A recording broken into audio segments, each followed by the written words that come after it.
Hi everybody, it's Maureen of Maureen 97 Designs, and today I wanted to go through a little bit with you with Triangulations 4.0. If you watched my socialites video, I mentioned that I was using the Triangulations papers to do my half square triangles for my socialites blocks. I've also been using them a little bit, not for everything, for the Stitch Pink, the Moda Stitch Pink quilt along.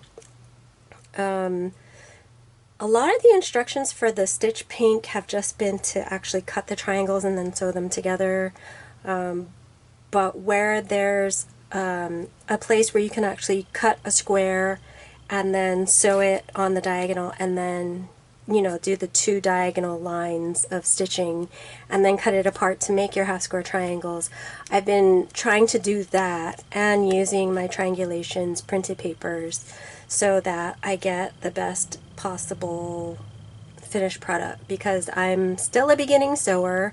I've only been sewing maybe since February or March. I used to sew a lot on my paper crafts, but I didn't do anything on fabric until I started doing masks, and then it evolved into quilting. So yeah, still pretty much a beginner. So anything that can help me with a better finished product, I'm going to use pretty much. So this is called Triangulations 4.0. There were previous versions, obviously, and apparently this one says new is the strip half square foundations. So it says on here what it can do: strip half squares in 1/4 inch increments, half squares in 1/16 inch increments, quarter squares in 1/8 inch increments, and tamed geese, which is basically flying geese, in 1/4 inch increments. I haven't used the quarter square triangles yet. I haven't used the strips half squares yet. I did do some of the flying geese, and I think I maybe read the instructions wrong because they didn't come out like they were supposed to. So I gotta take another stab at that before I talk to you about it. But today I wanted to go over the half square triangles with you. And it looks like there's 4 things it can do, and I sort of was under the mistaken impression that this was going to be something you open and then you like type in what size of half square triangles you want and it would generate the paper for you. But actually what it is a series of PDFs. Sorry, that's really small and the type is really bad. If you can't see that, it's they're all 2014 half square triangulations in 1/16 inch intervals PDF, half square triangulations PDF. These are all PDFs, and basically what it is it's all of the possible sizes that you would need for your half square triangles that can fit on an 8.5 by 11 inch paper in PDF form. So they have the half square triangulations one actually has the 1/8 inch increments, and then if you want 16th inch increments, you actually need to open up the 16th inch intervals. But I haven't needed a 16th inch yet, so I've only been using this half square triangulations PDF.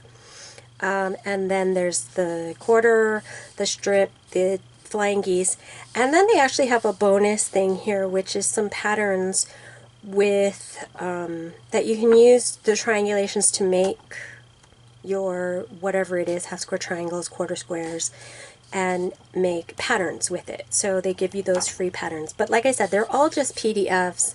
So the first thing I did when I got my disc is I put it into my computer and I copied the PDFs from the disc onto my hard drive so that I don't have to keep putting the disc in every time I want to use my triangulations, which with my 2 quilt-alongs right now has been kind of often.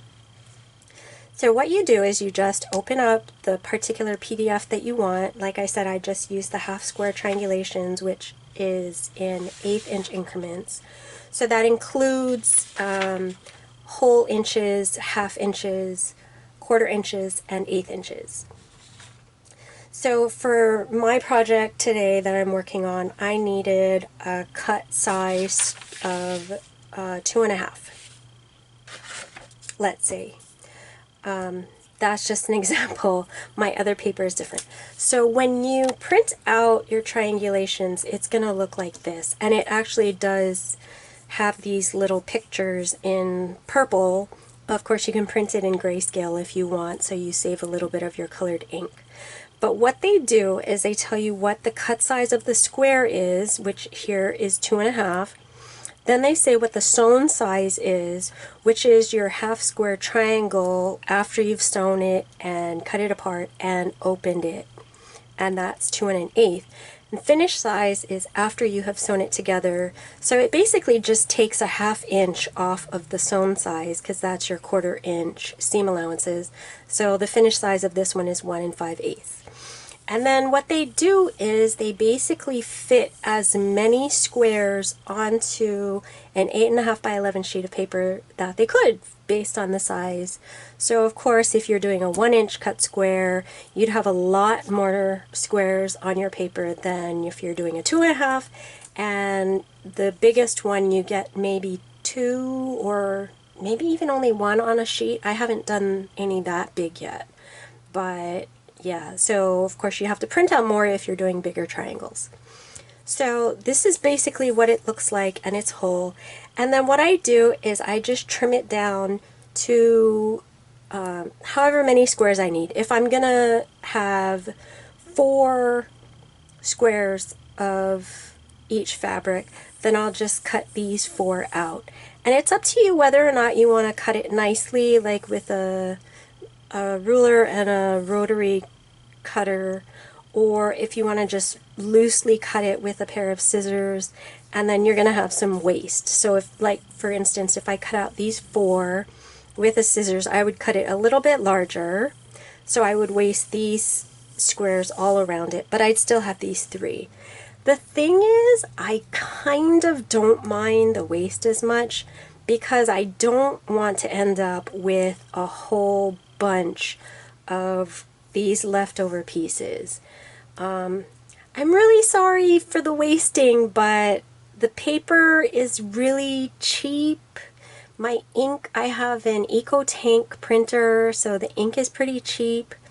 So I'd rather just print out new papers when I need them, rather than having them all pre-printed and having to search through it every time for, you know, pieces that I need. So sorry for you eco-friendly people, but there it is. Anyway, so next, what I said you were going to do, and this is a different size actually, this is a 2 1/8 finished size.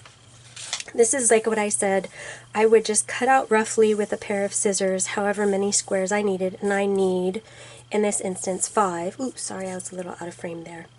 I needed 5, so I just rough cut it with a pair of scissors. And remember, don't use your fabric scissors. Use a pair of junk scissors that you use for paper. And then what you do is you take your 2 fabrics and you put them right sides together, and I have them here, and then you put your paper over it and pin in place. So you can see right here I have my 2 fabrics right sides together, and you can't really see that because these are just grunge prints. But you pin your triangulations paper down to your fabric, and then again I rough cut around it with my scissors, because I don't need it exact yet. Of course you could cut it exactly, but there might be a little bit of shifting when you're sewing and everything, so I would prefer just to cut it a little bit larger just in case. Of course, with my Stitch Pink, we have a limited amount of fabric that came in our kit, so I'm trying not to be too wasteful. And then the thing is, with this, you sew on the dotted lines, and then you cut on the solid lines. And the dotted lines actually have these tiny little arrows you can see, where they give you a suggestion of how to sew it, where you can sew it in one continuous line, instead of breaking your thread and you know, moving your needle and all that. So if you follow the arrows, you pretty much can go in just one pass through all of your squares, except you might have a little trouble down here just because I cut off one square, but it totally doesn't matter. And then, so I'm gonna stitch on those dotted lines, and I'll show you what that looks like. Okay, I'm back and I finished sewing, and off camera I cut off the extra square that was down here for no reason. I started taking off the pins already because you'll need to take those off, and I wanted to note that I did place the pins a little distance away from the stitching lines so that I wouldn't have to pull them out as I sewed. So I just pull those all out, and then you want to get your straight edge and your rotary cutter. And what you want to do is cut on the solid lines. But before you go to the inside lines, you want to cut all the outside lines first because it's easier that way. And I don't know if you wanted to see me stitching or not, but I stitch really slowly. I set my machine on a very slow setting, and I concentrate, I just floor my pedal, and I just concentrate on guiding the fabric through so that I am stitching exactly on those dotted lines. So I didn't think you'd want to watch me sewing basically forever. Okay, so those are the outsides, and then you would go ahead and do the inside straight lines to cut out your squares. I'm not going to do them all right now. Let me just cut this one out. Even this takes me a long time. I don't know how, well, no, I do know how. The pros are fast because they have lots and lots and lots of practice, and I don't yet. So you're going to see right here that I have 2 more solid lines on each corner, and I'm not going to cut those yet. I'm going to cut the diagonals first.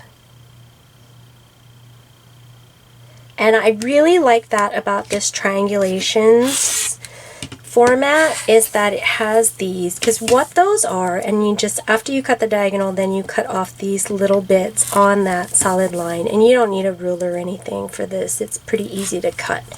And if you get it a tiny bit wonky, it doesn't really matter that much. But what that is it's cutting off what's going to end up being those little dog ears that stick out after you open up your half square triangle. And so rather than having to do it later, and you know, a lot of times people will do it with scissors, you can do it right now with a rotary cutter. It's really easy, and it's just 2 quick kind of snips off those ends. So at this point, I was previously doing this wrong. I would fold my paper and rip it off and then open my half square triangle.